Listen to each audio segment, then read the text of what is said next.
चीनमध्ये नुकत्याच झालेल्या इंटरनॅशनल स्केटिंग क्लबच्या 6व्या आंतरराष्ट्रीय रोलर स्केटिंग स्पर्धेमध्ये पुण्याच्या 11 खेळाडूंनी भाग घेतला होता।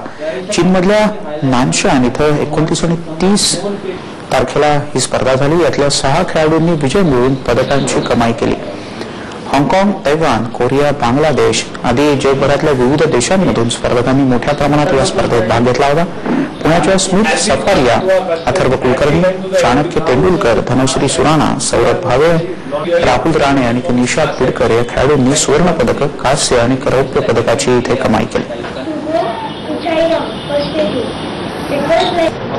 पण यावेळी सगळ्या मुलांनी पुण्यातच येऊन प्रॅक्टिस केली आणि ते बँकॉकवरती जाऊन कम्पीट केलं।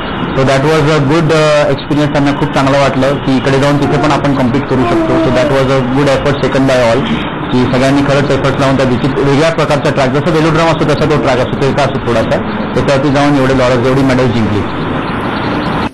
या सगळ्या यशस्वी मुलांचं मनपूर्वक अभिनंदन। केवळ एक छोटासा ब्रेक।